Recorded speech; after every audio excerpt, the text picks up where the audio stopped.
ನಮಸ್ಕಾರ. ಆಹಾರ, ಆರೋಗ್ಯ, ಅಧ್ಯಾತ್ಮ ಈ ಸಂಸ್ಕಾರದ ಬೆಳಕಿಗೆ ತಮ್ಮೆಲ್ಲರಿಗೂ ಸ್ವಾಗತ, ಸುಸ್ವಾಗತ. ಇವತ್ತು ನಮ್ಮೊಂದಿಗಿದ್ದಾರೆ doctor professor Suresh Babu MC ಅವರು.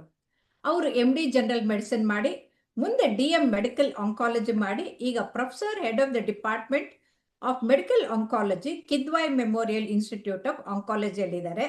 ಸರ್ ನಮಸ್ಕಾರ, ಸ್ವಾಗತ. ನಮಸ್ತೆ ಮೇಡಮ್, ವೀಕ್ಷಕರಿಗೂ ಎಲ್ಲರಿಗೂ ನಮಸ್ಕಾರ. ತುಂಬಾ ತುಂಬಾ ಧನ್ಯವಾದಗಳು ಸರ್ ನೀವು ಬಂದಿದ್ದು. ಯಾಕಂದ್ರೆ ಇತ್ತೀಚಿನ ದಿನದಲ್ಲಿ ಈ ಕ್ಯಾನ್ಸರ್ ಹಾವಳಿ ತುಂಬಾ ಜಾಸ್ತಿ ಆಗಿ ಹೋಗ್ಬಿಟ್ಟಿದೆ. ಚಿಕ್ಕವರಲ್ಲೂ ಬರ್ತಾ ಇದೆ. ಅದರಲ್ಲೂ ಕೂಡ ಲಂಗ್ ಕ್ಯಾನ್ಸರ್ ಅಂತಂದ್ರೆ ಚೆನ್ನಾಗಿದ್ದವರು ಹೊರಟೋಗ್ತಾರೆ. ನಮ್ಮ ರಾಜಕಾರಣಿಯಾದಂತ ಅನಂತ್ ಕುಮಾರ್ ಅವ್ರು ಹೋದಾಗ ನಮ್ಮೆಲ್ಲರೂ ಆಘಾತ ಆಗಿತ್ತು, ಇದೇನಪ್ಪ ಲಂಗ್ ಕ್ಯಾನ್ಸರ್ ಹೀಗ ಅಂತ. ಆದ್ರೆ ಆ ಸಂಜಯ್ ದತ್ತು ಎಲ್ಲಾ ಸರಿಯಾಗಿ ಮತ್ತೆ ಪಿಕ್ಚರ್ ನಲ್ಲಿ ಆಕ್ಟಿಂಗ್ ಮಾಡೋದು ನೋಡಿದ್ರೆ ಆಶ್ಚರ್ಯನೂ ಆಗತ್ತೆ. ಹಾಗಾಗಿ ಏನೇನು ಹೊಸ ಅನ್ವೇಷಣೆ ಆಗಿದೆ, ಜನರು ಭಯ ಪಡ್ಬೇಕೋ ಬೇಡವೋ, ಈ ಲಂಗ್ ಕ್ಯಾನ್ಸರ್ ಅಂದ್ರೆ ಏನು, ಶ್ವಾಸಕೋಶಕ್ಕೆ ಯಾಕಾಗತ್ತೆ ಅಂತ ದಯವಿಟ್ಟು ತಿಳಿಸ್ಕೊಡಿ ಸರ್. ಮೇಡಮ್, ಈಗ ಲಂಗ್ ಕ್ಯಾನ್ಸರ್ ಅಂದ್ರೆ ಶ್ವಾಸಕೋಶದಲ್ಲಿ ಬರ್ತಕ್ಕಂಥ ಕ್ಯಾನ್ಸರ್. ನಂಬರ್ ಒನ್, ಲಂಗ್ ಕ್ಯಾನ್ಸರ್ಗಳಲ್ಲಿ ಬಹಳ ವಿಧಾನಗಳಿದೆ. ನಾವು ಅಂದ್ಕೊಂಡಂಗೆ ಲಂಗ್ ಕ್ಯಾನ್ಸರ್ ಒಂದೇ ಕ್ಯಾನ್ಸರ್ ಎಲ್ಲ ಒಂದೇ ಅಲ್ಲ. ಹೌದು, ಒಂದೇ ಅಲ್ಲ. ಸೊ ಲಂಗ್ ಕ್ಯಾನ್ಸರ್ ನಲ್ಲೂ ನೀವು ಹಿಸ್ಟಾಲಜಿ ಅಂತ ಏನ್ ನಾವು ಕರಿತೀವಿ, ಅದರಲ್ಲಿ ಬಹಳಷ್ಟು ವಿಭಾಗಗಳಿದೆ.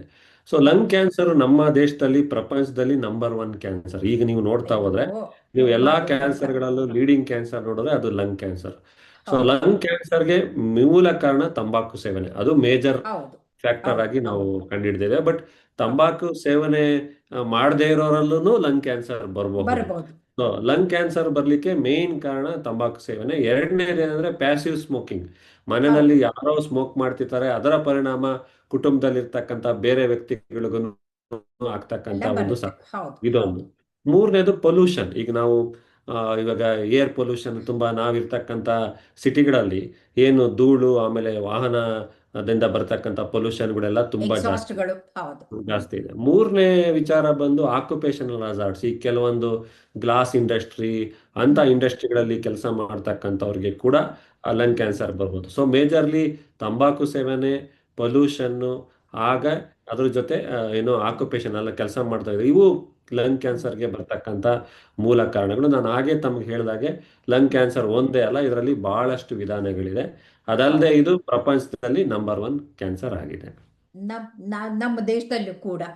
ಹೌದು ಆಮೇಲೆ ಮೇಡಮ್. ನೀವು ತಂಬಾಕು ಸೇವನೆ ಅಂದಾಗ ನೆನಪಾಗತ್ತೆ, ನಾನು ಪ್ರೆಸಿಡೆಂಟ್ ಆಫ್ ಕಾರ್ಡಿಯಾಲಜಿಕಲ್ ಸೊಸೈಟಿ ಆಗಿದ್ದಾಗ ನಾವ್ ಎಲ್ಲರೂ ಸೇರ್ಕೊಂಡ್ಬಿಟ್ಟು ಕಾನ್ಸಾರ್ಟಿಯಂ ಮುಖಾಂತರ 10,000 ಸಿಗ್ನೇಚರ್ ತಗೊಂಡು ಗವರ್ನರ್ ಕೊಟ್ಟು ಸೆಂಟ್ರಲ್ ಗವರ್ಮೆಂಟ್ ಕಳಿಸಿ ಆ ಕ್ಯಾನ್ಸರ್ ಪಿಕ್ಚರ್ನ ಟೊಬ್ಯಾಕೋ ಇದ್ರದ್ದು ಪ್ಯಾಕೆಟ್ ಮೇಲೆ ಬರೋ ಹಾಗೆ ಮಾಡಿದ್ವಿ.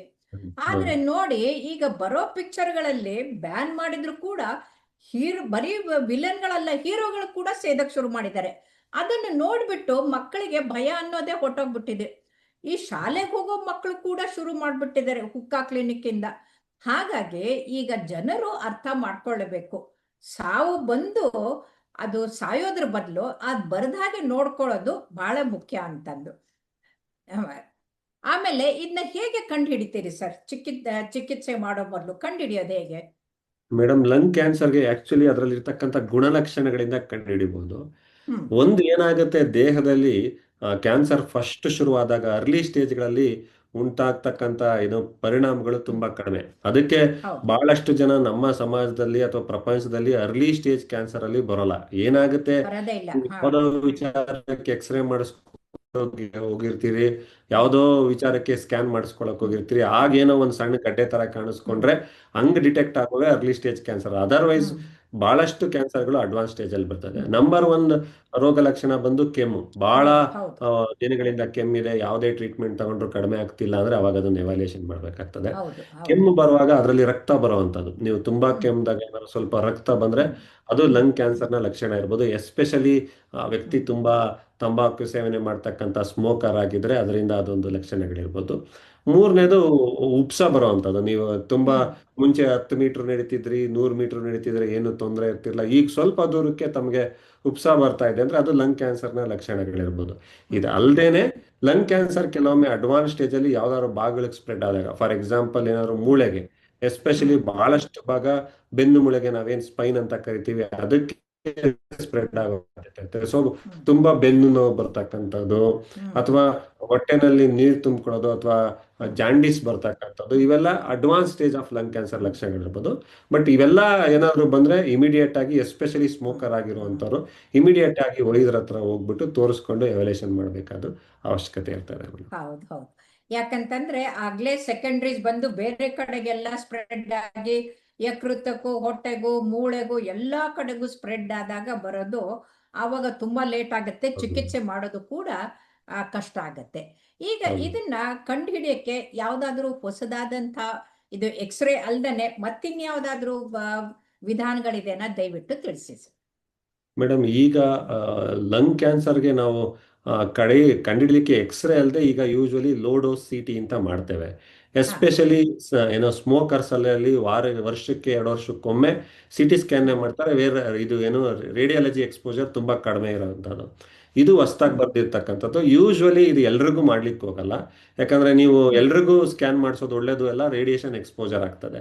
ಎಸ್ಪೆಷಲಿ ಓ ಹೆವಿ ಸ್ಮೋಕರ್ 20-25 ವರ್ಷಗಳಿಂದ ದಿವಸಕ್ಕೆ 10ಕ್ಕಿಂತ ಹೆಚ್ಚಿಗೆ ಸಿಗರೇಟ್ ಸೇರ್ತಿರೋಂಥವ್ರಿಗೆ ನಾವು ಇದನ್ನ ಲೋ ಡೋಸ್ ಹ್ಮ್ ಸಿಟಿ ಹ್ಮ್ ಸ್ಕ್ಯಾನ್ ಮಾಡಿ ಸ್ಕ್ರೀನಿಂಗ್ ಮಾಡ್ತೀವಿ. ಅದೊಂದು. ಅದಲ್ಲದೆ ಹ್ಮ್ ನೀವು ಹೇಳಿದಾಗೆ ಈಗ ಲಂಗ್ ಕ್ಯಾನ್ಸರ್ಗಳಲ್ಲಿ ಅದು ಅಕಸ್ಮಾತ್ ಲಂಗ್ ಕ್ಯಾನ್ಸರ್ ಡಿಟೆಕ್ಟ್ ಆಗಿರೋ ವ್ಯಕ್ತಿಗೆ ಸ್ಟೇಜಿಂಗ್ ಮಾಡಲಿಕ್ಕೆ ಪೆಟ್ ಹ್ಮ್ ಸಿಟಿ ಸ್ಕ್ಯಾನ್ ಈಗ ಹೊಸದಾಗಿ ಬಂದಿರತಕ್ಕಂಥ ಒಂದು ವಿಧಾನ. ಈಗ ಓಕೆ ಪೆಟ್ ಹಾ ಸಿಟಿ ಸ್ಕ್ಯಾನ್ ಹಾ ಅಲ್ಲಿ ಕಾಯಿಲೆ ಎಲ್ಲೆಲ್ಲಿ ಸ್ಪ್ರೆಡ್ ಆಗಿದೆ, ಯಾವ ಹ್ಮ್ ಹಂತದಲ್ಲಿದೆ ಅಂತ ಕೊಂಡ್ಕೊಳ್ಳಿಕ್ಕಾಗುತ್ತೆ. ಹಾ ಇದು ಹೊಸದಾಗಿ ಲಂಗ್ ಕ್ಯಾನ್ಸರ್ಗೆ ಬಂದಿರತಕ್ಕಂಥ ಒಂದು ಇಮೇಜಿಂಗ್ ಓ ಮೊಡಾಲಿಟಿ ಅವೈಲೇಬಲ್ ಇದೆ. ಸರಿ ಸರಿ. ಅಂದ್ರೆ ಯಾವ ಸ್ಟೇಜ್ ಅಲ್ಲಿ ಇದೆ ಏನಿದೆ ಅಂತ ನೀವ್ಗೆ ಟ್ರೀಟ್ಮೆಂಟ್ ಕೊಡಕ್ಕೆ ರೆಡಿ ಮಾಡ್ಕೊಳ್ಳೋಕ್ಕೂ ಕೂಡ ಇದು ಸಹಾಯ ಆಗುತ್ತೆ ಅಂತ ಹೌದು ಹೇಳ್ತಾ ಮೇಡಮ್, ಇದ್ದೀರಿ. ಖಂಡಿತ. Okay okay sir. ಆಮೇಲೆ ಬಯೋಪ್ಸಿ ಮಾಡ್ತೀರಾ ಇಲ್ಲ? ಯಾಕಂದ್ರೆ ಇಲ್ಲ ಮೇಡಮ್, ನಿಮ್ಗೆ ಎಲ್ಲಾ ಯಾವ ಲಂಗ್ ಯಾವ ಕ್ಯಾನ್ಸರ್ ತರದ್ದಿದೆ ಅಂತ ಅನ್ನೋದು ಗೊತ್ತಾಗ್ಬೇಕಾದ್ರೆ ಬಯೋಪ್ಸಿ ಮಾಡ್ಬೇಕಾ ಬೇಡವಾ? ಬಯಾಪ್ಸಿ ಮಾಡಲೇಬೇಕಾಗತ್ತೆ ಮೇಡಮ್. ಎಲ್ಲಾ ಹ್ಮ್ ಲಂಗ್ ಕ್ಯಾನ್ಸರ್ಗೂ ಬಯಾಪ್ಸಿ ಮಾಡಲೇಬೇಕಾಗ್ತದೆ. ಒಂದು ಹಾ ವಿಚಾರ ಏನಂದ್ರೆ ಲಂಗ್ ಕ್ಯಾನ್ಸರ್ನಲ್ಲಿ ನೀವು ಹ್ಮ್ ಬೇರೆ ಕ್ಯಾನ್ಸರ್ಗಳಲ್ಲಿ, ಇವಾಗ ಬ್ರೆಸ್ಟ್ ಕ್ಯಾನ್ಸರ್ಗಳಲ್ಲಿ, ಹ್ಮ್ ಆ ಕ್ಯಾನ್ಸರ್ಗಳಲ್ಲಿ ಸಿಗ್ತಕ್ಕಂಥ ಬಯಾಪ್ಸಿಯಷ್ಟು ಮೆಟೀರಿಯಲ್ ಕೆಲವೊಮ್ಮೆ ಲಂಗ್ ಕ್ಯಾನ್ಸರ್ನಲ್ಲಿ ಸಿಗದೆ ಹೋಗ್ಬೋದು. ಹ್ಮ್ ಯಾಕಂದ್ರೆ ಲಂಗ್ ಕ್ಯಾನ್ಸರಲ್ಲಿ ಲಂಗಲ್ಲಿ ಬಯಾಪ್ಸಿ ಮಾಡೋದು ಅಷ್ಟು ಸುಲಭ ಅಲ್ಲ. ಸೊ ಹೌದು. ಕೆಲವೊಂದ್ಸತಿ ತುಂಬಾ ರಕ್ತನಾಳಗಳ ಹತ್ರ ಇದ್ದಾಗ ನಾವು ಅಷ್ಟು ಬಯಾಪ್ಸಿ ಮಾಡೋಕ್ಕಾಗಲ್ಲ. ಸೊ ಬ್ಲೀಡಿಂಗ್ ಆಗಿ ಹೋಗ್ಬಿಡುತ್ತೆ, ಹೌದು, ಬ್ಲೀಡಿಂಗ್ ಆಗೋ ರಕ್ತಸ್ರಾವ ಸಾಧ್ಯತೆ ಆಗುತ್ತೆ, ಇರ್ತದೆ. ಹೌದು. ಹ್ಮ್ ಸೊ ಬಟ್ ಬಯಾಪ್ಸಿ ಮಾಡಲೇಬೇಕಾಗ್ತದೆ. ಹ್ಮ್ ಬಯಾಪ್ಸಿ ಮಾಡಿಬಿಟ್ಟು ಅದನ್ನ ಇದನ್ನ ಡಯಾಗ್ನೋಸ್ ಮಾಡಬೇಕಾಗತ್ತೆ. ಇನ್ನೊಂದು ಏನಂದ್ರೆ ನಮ್ಮಲ್ಲಿ ಲಂಗ್ ಕ್ಯಾನ್ಸರ್ ಅಲ್ಲಿ ಬಂದಿರೋದೇನಂದ್ರೆ, ಈಗ ಮಾಲಿಕ್ಯುಲರ್ ಟೆಸ್ಟಿಂಗ್ ಅಂತ ಒಂದು ಹೊಸ ವಿಧಾನಗಳು ಬಂದಿದೆ. ಮಾಲಿಕ್ಯುಲರ್ ಟೆಸ್ಟಿಂಗ್ ಮಾಡಿ ಅದರಿಂದ ಟ್ರೀಟ್ಮೆಂಟ್ ನಿರ್ಧಾರ ಮಾಡ್ತಕ್ಕಂಥನೂ ಇದೆ. ಸೊ ಒಂದ್ಸತಿ ಓಕೆ. ಬಯಾಪ್ಸಿ ಮಾಡಿಬಿಟ್ಟು ನೀವು ಅದು ಪ್ರೂವ್ ಮಾಡಿದ್ರೆ ಹ್ಮ್ ಮಾಲಿಕ್ಯುಲರ್ ಟೆಸ್ಟಿಂಗ್ ಆ ಬಯಾಪ್ಸಿ ಮೆಟೀರಿಯಲ್ ಮೇಲೆ ಮಾಡಬೇಕಾಗುತ್ತೆ. ಹ್ಮ್ ಅಕಸ್ಮಾತ್ ಕಾರಣಾಂತರಗಳಿಂದ ನಿಮಗೆ ಬಯಾಪ್ಸಿ ಮೆಟೀರಿಯಲ್ ಅಲ್ಲಿ ಮಾಡ್ಲಿಕ್ಕೆ ಅಷ್ಟೊಂದು ಮೆಟೀರಿಯಲ್ ಇಲ್ಲ ಅಂದ್ರೆ ನೀವು ಬ್ಲಡ್ ಅಲ್ಲೇ ಮಾಡ್ಬೋದು. ನಾವು ಅದನ್ನ ಸರ್ಕ್ಯುಲೇಟಿಂಗ್ ಟ್ಯೂಮರ್ ಸೆಲ್ಸ್ ಅಂತ ಕರಿತೀವಿ. ಅಂದ್ರೆ ಓಕೆ ರಕ್ತದಲ್ಲಿ ಓಕೆ ಕ್ಯಾನ್ಸರ್ನ ಸೆಲ್ಸ್ಗಳು ಏನು ಸರ್ಕ್ಯುಲೇಟ್ ಆಗ್ತಿರ್ತವೆ ಅವನ್ನ ಐಸೋಲೇಟ್ ಮಾಡಿಬಿಟ್ಟು ಸಹ ಕೂಡ ನೀವು ಮುಂದಿನ ಜೆನೆಟಿಕ್ ಅಥವಾ ಮಾಲಿಕ್ಯುಲರ್ ಟೆಸ್ಟ್ಗಳನ್ನ ಮಾಡಬಹುದಾಗಿದೆ. ಸೊ ಈ ಹ್ಮ್ ಒಂದು ಅಡ್ವಾನ್ಸ್ ವಿಧಾನ ಈಗ ಪ್ರಪಂಚದಲ್ಲಿ ನಮ್ಮ ಇಂಡಿಯಾದಲ್ಲಿ ಆಲ್ರೆಡಿ ಅವೈಲಬಲ್ ಇದೆ. ಸೊ ಬಂದಿದೆ. ಬಯಾಪ್ಸಿ ಮಾಡಿ, ಸಿ ಟಿ ಸ್ಕ್ಯಾನ್ ಮಾಡಿ, ಮಿಕ್ಕಿದೆಲ್ಲ ಮಾಡಿ ಮುಂದಿನ ಟ್ರೀಟ್ಮೆಂಟ್ನ ನಾವು ಮಾಡ್ತೇವೆ ಮೇಡಮ್. ಓಕೆ. ಈಗ ಚಿಕಿತ್ಸೆಗಳು ಹೇಗೆ ಇಂಪ್ರೂವ್ ಆಗಿದೆ ಸರ್? ಒಂದು ಕಾಲಕ್ಕೆ ಲಂಗ್ ಕ್ಯಾನ್ಸರ್ ಅಂದ್ರೆ ಮುಗೀತು ಕತೆ ಅಂತ ಇತ್ತು. ಹೌದು ಈಗ ಉಳಿತಾ ಇದ್ದಾರಲ್ಲ, ಅದು ಹೇಗೆ, ಯಾವ ಚಿಕಿತ್ಸೆಗಳು ಬಂದಿದೆ ಹೊಸದಾಗಿ, ಏನಿದೆ ಅಂತ? ಮೇಡಮ್, ಈಗ ಲಂಗ್ ಕ್ಯಾನ್ಸರ್ ಬಹುತೇಕ ನೀವು ಆಂಕಾಲಜಿನಲ್ಲಿ ತುಂಬಾ ರಿಸರ್ಚ್ ಮಾಡಿದಂಥ ಯಾವ್ದಾದ್ರು ಕ್ಯಾನ್ಸರ್ ಇದ್ರೆ ಅದು ಲಂಗ್ ಕ್ಯಾನ್ಸರ್. ಯಾಕಂದ್ರೆ ಓಕೆ. ನೀವು ಏನಾಗುತ್ತೆ, ಎಲ್ಲಾ ವ್ಯಕ್ತಿಗಳನ್ನು ರಿಸರ್ಚ್ ಯಾವ ಕ್ಯಾನ್ಸರ್ ತುಂಬಾ ಕಾಮನ್ ಇದೆಯೋ ಅದಕ್ಕೆ ಮಾಡ್ಲಿಕ್ಕೆ ಪ್ರಯತ್ನ ಪಡ್ತಾರೆ. ಯಾಕಂದ್ರೆ ತಮಗೆ ಅಷ್ಟು ಕೇಸಸ್ ಇರ್ತದೆ, ಆಮೇಲೆ ಹೌದು ಹೌದು. ಎವ್ಯಾಲ್ಯೂಯೇಷನ್ ಮಾಡೋದು ಅನುಕೂಲ ಆಗುತ್ತೆ. ಹಾಗಾಗಿ ಲಂಗ್ ಕ್ಯಾನ್ಸರ್ಗೆ ಆಗಿರುವಂತ ರಿಸರ್ಚ್ ಬಹುತೇಕ ಯಾವುದೇ ಕ್ಯಾನ್ಸರ್ ಅಲ್ಲಿ ಆಗಿಲ್ಲ. ನೀವು ಆಗಿಲ್ಲ, ಹೌದು ಪ್ರತಿ ವರ್ಷ ನೋಡಿದ್ರು ಲಂಗ್ ಕ್ಯಾನ್ಸರ್ ಅಲ್ಲಿ ಒಂದು ಹೊಸ ಡ್ರಗ್ ಬರ್ತಾನೆ ಇದೆ. ಸೊ ಈ ಹೌದು. ಲಂಗ್ ಕ್ಯಾನ್ಸರ್ ಏನಾಗಿದೆ, ಮುಂಚೆ ನಾನು ಸ್ಟೂಡೆಂಟ್ ಆಗಿದ್ದಾಗ ಬರೀ ಕೀಮೋಥೆರಪಿನಲ್ಲಿ ಮಾತ್ರ ಇದ್ವಿ. ಈಗ ಹೌದು. ಏನಾಗಿದೆ, ಟಾರ್ಗೆಟೆಡ್ ಥೆರಪಿ ಆಮೇಲೆ ಇಮ್ಯುನೋಥೆರಪಿ ಅಂತ ಹೇಳ್ಬಿಟ್ಟು ಒಂದು ಟ್ರೀಟ್ಮೆಂಟ್ ವಿಧಾನಗಳಿಗೆ ನಾವು ಆಲ್ರೆಡಿ ಬಂದಿದ್ದೇವೆ. ಸೊ ಹ್ಮ್ ಟಾರ್ಗೆಟೆಡ್ ಥೆರಪಿ ಅಂದ್ರೆ ಏನಂದ್ರೆ, ನಮ್ಮ ದೇಹದಲ್ಲಿ ನಾವು ಅದೊಂದು ಇದು ಮಾಡ್ತೀವಿ, ಏನು ಜೆನೆಟಿಕ್ ಟೆಸ್ಟ್ ಮಾಡ್ತೀವಿ. ನೀವು ಯಾವುದೇ ಲಂಗ್ ಕ್ಯಾನ್ಸರ್ ಆದ್ರೆ ಆ ಲಂಗ್ ಹ್ಮ್ ಕ್ಯಾನ್ಸರ್ಗೋಸ್ಕರ ನೀವು ಕೆಲವೊಂದು ಟೆಸ್ಟ್ ಮಾಡಬೇಕಾಗ್ತದೆ. ಆ ಟೆಸ್ಟ್ಗಳನ್ನ ಮಾಡಿದಾಗ ಒಂದು 12-15 ಮಾರ್ಕರ್ನ ನಾವು ಮಾಡ್ತೇವೆ. ಅದರಲ್ಲಿ ಹ್ಮ್ ಯಾವುದೇ ಮಾರ್ಕರ್ ಇದ್ರೆ ಅದಕ್ಕೆ ತಕ್ಕಂತೆ ನಾವು ಟ್ರೀಟ್ಮೆಂಟ್ ನ ಕೊಡಬಹುದಾಗಿದೆ. ಅದನ್ನ ಹ್ಮ್ ಮಾಲಿಕ್ಯುಲರ್ ಮಾರ್ಕರ್ಸ್ ಅಂತ ಕರಿತೀವಿ. ಈಗ ಏನಾಗುತ್ತೆ, ಹ್ಮ್ ನಾನು ಹ್ಮ್ ತಮಗೆ ಹೇಳ್ಬೇಕು ಅಂದ್ರೆ ಒಂದು EGFR ಅಂತ ಹೇಳ್ಬಿಟ್ಟು ಒಂದು ಟೆಸ್ಟ್ ಮಾಡ್ತೀವಿ. ಆ EGFR ಪಾಸಿಟಿವ್ ಬಂದ್ರೆ ನೀವು ಕೀಮೋಥೆರಪಿ ಏನೇ ಕೊಡಬೇಕಾದ ಅವಶ್ಯಕತೆ ಇಲ್ಲ. ಸುಮ್ಮನೆ ಒಂದು ಬೇಕಾಗಿಲ್ಲ. ಟ್ಯಾಬ್ಲೆಟ್ ಅಲ್ಲಿ ಕೂಡ ನೀವು ಕ್ಯಾನ್ಸರ್ನ ಹ್ಮ್ ಕಂಟ್ರೋಲ್ ಮಾಡಬಹುದು. ಓ ಇನ್ನೊಂದು ಓ PDL1 ಅಂತ ಒಂದು ಟೆಸ್ಟ್ ಮಾಡ್ತೀವಿ.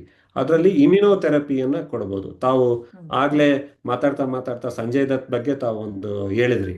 ಸಂಜಯ್ ದತ್ ಒಬ್ಬ ವ್ಯಕ್ತಿಗೆ ಏನಾಗಿದೆ, ಅವ್ರಿಗೆ ಇಮ್ಯುನೋಥೆರಪಿಯನ್ನ ಕೊಟ್ಟಿದ್ದಾರೆ. ಅವ್ರಿಗೆ ಹ್ಮ್ ಇಮ್ಯುನೋಥೆರಪಿ ವರ್ಕ್ ಆಗಿ ಅವರು ಫೈನಲ್ ಸ್ಟೇಜ್ ಅಲ್ಲಿ ಇದ್ರು ಸಹ ಆ ಹ್ಮ್ ಒಂದು ಟ್ರೀಟ್ಮೆಂಟ್ ಕೊಟ್ಟಿರೋದ್ರಿಂದ ಈಗ ಆಲ್ಮೋಸ್ಟ್ 4 ವರ್ಷಗಳಿಂದ ಅದು ನಾರ್ಮಲ್ ಯಾವ ತರ ಬಂದಿದ್ದಾರೆ. ಆದ್ರೆ ಹೌದು. ರೆಮಿಷನ್ ಅಲ್ಲಿದ್ದಾರೆ. ಸೊ ಲಂಗ್ ಕ್ಯಾನ್ಸರ್ ನಲ್ಲಿ ಇತ್ತೀಚೆಗೆ ಅದು ಅಡ್ವಾನ್ಸ್ ಸ್ಟೇಜ್ಗಳಲ್ಲಿ hmm targeted therapy and immunotherapy ತುಂಬಾ ದೊಡ್ಡ ಒಂದು ಸಾಧನೆಯನ್ನು ಮಾಡಿ ಕ್ಯಾನ್ಸರ್ನ ಹ್ಮ್ ಈಗ ಕಂಟ್ರೋಲ್ ಅಲ್ಲಿ ಇಟ್ಕೋಬಹುದಾಗಿದೆ. ಅಂದ್ರೆ ಈಗ ಆಪರೇಷನ್ ಮಾಡಿ ಆ ಟ್ಯೂಮರ್ ಅನ್ನ ಕತ್ತರಿಸಿ ತೆಗೆಯೋದು ಬೇಕಾಗಿಲ್ಲ, ಎಲ್ಲಿದೇನೋ ಅಲ್ಲೇ ಟಾರ್ಗೆಟ್ ಮಾಡಿ ಸರಿಪಡಿಸಬಹುದು ಅಂತ ಹೇಳ್ತಾ ಇದ್ದೀರಿ ನೀವು. ಅರ್ಲಿ ಸ್ಟೇಜ್ಗಳಲ್ಲಿ ಹೌದು ಹೌದು. ಈಗಲೂ ಆಪರೇಷನ್ ಮಾಡ್ತಾರೆ. ಅರ್ಲಿ ಹ್ಮ್ ಸ್ಟೇಜ್ 1 ಸ್ಟೇಜ್ 2 ತನಕನು ಕೆಲವೊಂದು ಸ್ಟೇಜ್ 3 ನಲ್ಲಿ ಆಪರೇಷನ್ ಮಾಡ್ತಾರೆ. ಸ್ಟೇಜ್ 4 ಗೆ ಬಂದಾಗ ಆಪರೇಷನ್ ಆಗ್ಲಿ ಆಮೇಲೆ ಬೇರೆ ಯಾವುದೇ ಆಗೋದಿಲ್ಲ. ಟ್ರೀಟ್ಮೆಂಟ್ ವರ್ಕ್ ಆಗೋದಿಲ್ಲ. ಆಗೋದಿಲ್ಲ. ನೀವು ಹೇಳ್ದಾಗೆ ಈಗ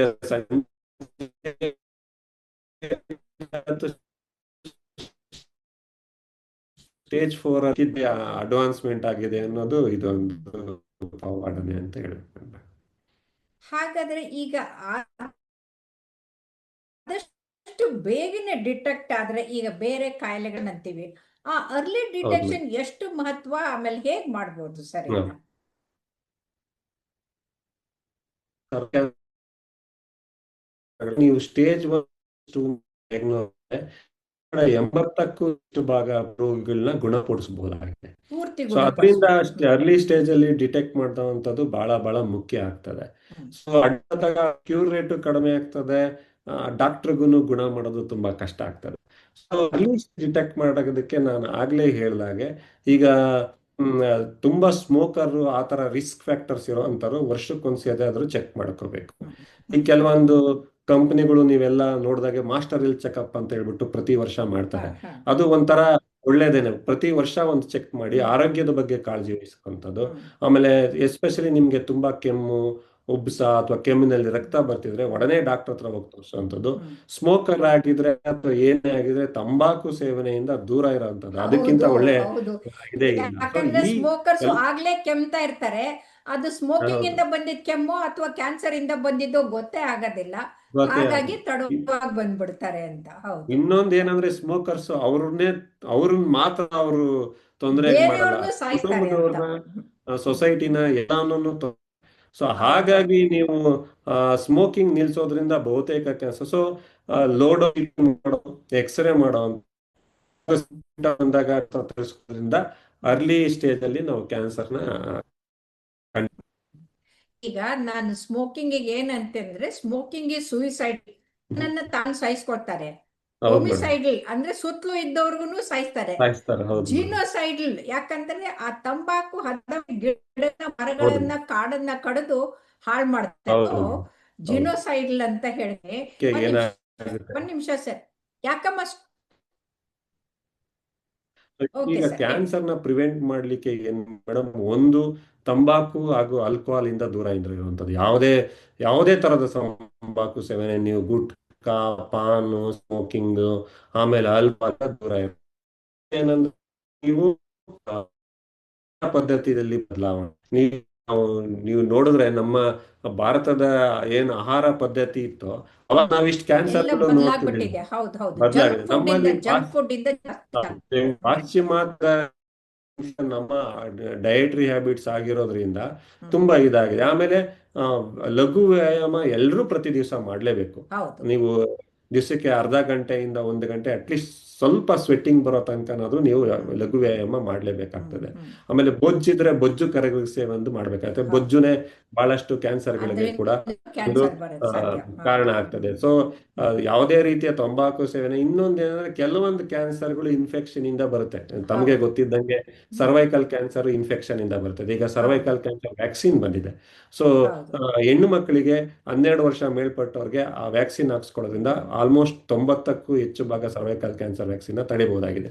ಲಿವರ್ ಕ್ಯಾನ್ಸರ್ಗೆ ಹೆಪಟೈಟಿಸ್ ಬರ್ತದೆ. ಸೊ ಅದರಿಂದ ಹೆಪಟೈಟಿಸ್ ವ್ಯಾಕ್ಸಿನ್ ಹಾಕ್ಸ್ಕೊಳ್ಳೋದ್ರಿಂದ ಕೂಡ ಅದನ್ನ ತಡೆಗಟ್ಟಬಹುದು. ಸೊ ಆರೋಗ್ಯ ಜೀವನ ಶೈಲಿ, ತಂಬಾಕು ಸೇವನೆ, ಆಲ್ಕೋಹಾಲ್ ಇಂದ ದೂರ ಇರುವಂತದ್ದು, ಶುದ್ಧ ಆಹಾರ ಸೇವನೆ, ವ್ಯಾಯಾಮ, ಒಳ್ಳೆ ನಿದ್ದೆ, ಇನ್ಫೆಕ್ಷನ್ ಇಂದ ಕಂಟ್ರೋಲ್, ಇವುಗಳಿಂದ ನಾವು ಬಹುತೇಕ ಕಾಮನ್ ಕ್ಯಾನ್ಸರ್ಗಳನ್ನ ನಾವು ಖಂಡಿತ ತಡೆಗಟ್ಟಬಹುದಾಗಿದೆ ಮೇಡಮ್.